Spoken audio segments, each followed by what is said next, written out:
me, yeah, yeah, she does. You are the sun, I am the moon. সব hit সিনেমায় যে সমালোচকদের মন জেতে এমন নয়, আবার সব প্রশংসিত সিনেমাও বক্স অফিস হিট হতে পারে না। তবে এবছর এমন কয়েকটি চলচ্চিত্র এসেছে যেগুলো গল্প, অভিনয় আর নির্মাণ সব দিক থেকেই আলাদা করে নজর কেড়েছে।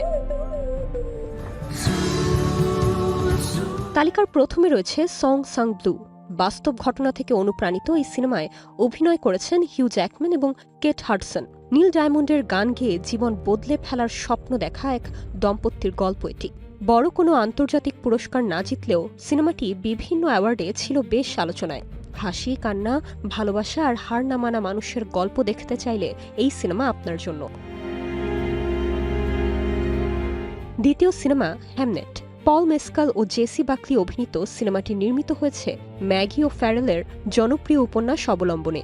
তালিকার অন্যতম পুরস্কার জয়ী এই সিনেমা বেস্ট ব্রিটিশ ফিল্ম সহ আন্তর্জাতিক অঙ্গনে একাধিক সম্মাননা পেয়েছে। এই সিনেমা ইতিহাস আর আবেগের মিশেলে তৈরি এই সিনেমা দর্শকদের জন্য এক অনন্য অভিজ্ঞতা।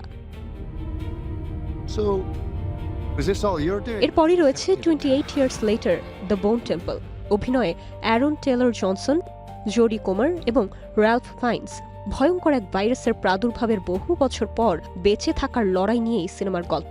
টান টান উত্তেজনা আর বড় পর্দার রোমাঞ্চ খুঁজলে এই সিনেমা মিস করা ঠিক হবে না।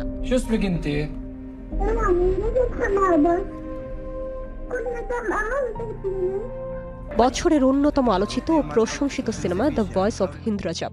যুদ্ধ বিধ্বস্ত গাজায় 6 বছরের এক শিশুর সত্য ঘটনা অবলম্বনে নির্মিত সিনেমাটি গোল্ডেন গ্লোব অ্যাওয়ার্ডসে বেস্ট মোশন পিকচার জয়ের পাশাপাশি বিশ্বজুড়ে ব্যাপক প্রশংসা কুড়িয়েছে। আজকের তালিকায় last but not the least, no other choice. পরিচালনায় দক্ষিণ কোরিয়ান নির্মাতা পার্ক চান উক। অভিনয়ে লি বিয়ং হুন। হঠাৎ চাকরি হারিয়ে মানুষের জীবন কিভাবে পাল্টে যায় সেই গল্প নিয়ে এই সিনেমা। থ্রিলার আর স্লাইস অফ লাইফের মিশেলে তৈরি এই সিনেমা দর্শককে শেষ হওয়ার পরও ভাবতে বাধ্য করবে। গল্প, অভিনয় আর নির্মাণ সব মিলিয়ে বছরের প্রথমার্ধে এই 5 সিনেমা সবচেয়ে বেশি নজর কেড়েছে দ্য গার্ডিয়ানের। বছরের বাকি সময়ে হয়তো পরিবর্তন আসতে পারে তালিকায়, কিন্তু এখন পর্যন্ত আলোচনার কেন্দ্রে রয়েছে এই 5। এর মধ্যে আপনার পছন্দের কোনটি জানাতে ভুলবেন না। Nirjona Nusrat, star entertainment.